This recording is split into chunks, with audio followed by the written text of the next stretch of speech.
Hello, I'm Dario Tranchitella, Product Manager by 3D Digital Lab.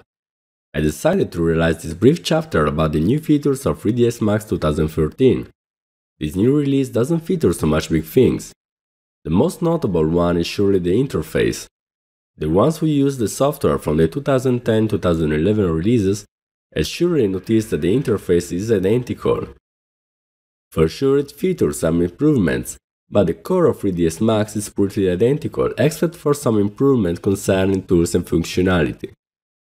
Through the years and without any doubt, 3ds Max introduced improvements and innovations.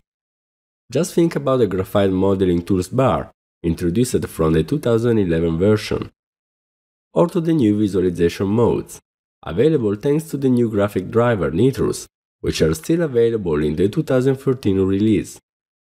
The first thing you notice is the perspective view. We don't have a solid color but a gradient. This is a nice looking function, but easy for the real-time visualization, especially when we are working on scenes composed by millions of polygons. To step back to the classic settings, just follow this simple procedure. Right-click on Visualization Mode, Viewport Background, Solid Color.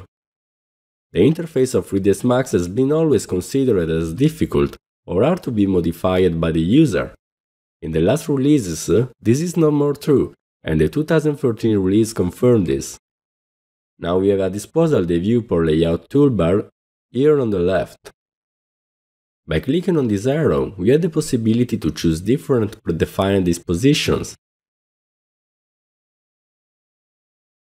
All these templates can be placed one over another to be recalled rapidly during the working phase. As you can notice, to step between the layouts, there is a slight slowdown of the performance. But it's absolutely normal as we are working exclusively with the graphic chipset of our workstation. This bar works like a sort of favorite. To delete the preset used previously, we just have to do right-click, Delete tab. Personally, I find this layout management not so much useful. The sidebar takes space useful to the interface, although we have the possibility to move it. But by doing this, we have a little problem when it becomes a floating window.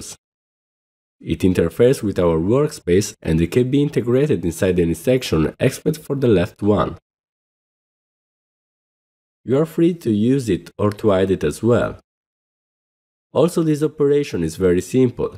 Just click with the right button on this bar and disable Viewport Layout tabs. Unluckily, it's not possible to assign a keyboard shortcut when we want to recall it.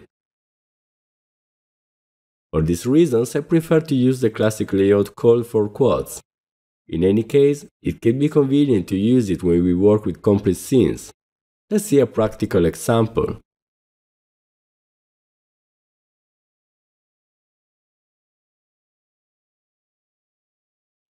If we want, we can use this layout.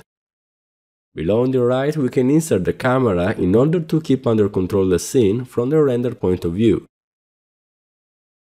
In this other one, we could insert the right view, which allows in this case to find easily the elements of the scene. In this other one, we have the top view. In the bigger one, I can choose perspective in order to navigate easily inside our scene. 3ds Max 2013 has introduced a new visualization mode. I'm talking about Clay, which simulates a plasticine effect. For architectural visualizations, it's not the best choice. It fits better with organic modeling, especially with high poly characters. I think that Autodesk made this option think about the ZBrush users, especially in combination with the gradient wallpaper, very similar to the one featured on Maya. Obviously, the gradient colors and the shades as well are not possible from the preferences of the software. This procedure will be explained in the next lessons. To step back to the standard visualization, we just need few clicks. I choose the 4 quads layout and I enter in the camera view by pressing C from the keyboard. Except for these small new features, the interface remains the same of the 2010 release, except for some advanced tools which will be approached in this video training. For this reason, the video training can be followed also from students which work with the version released after the 2010.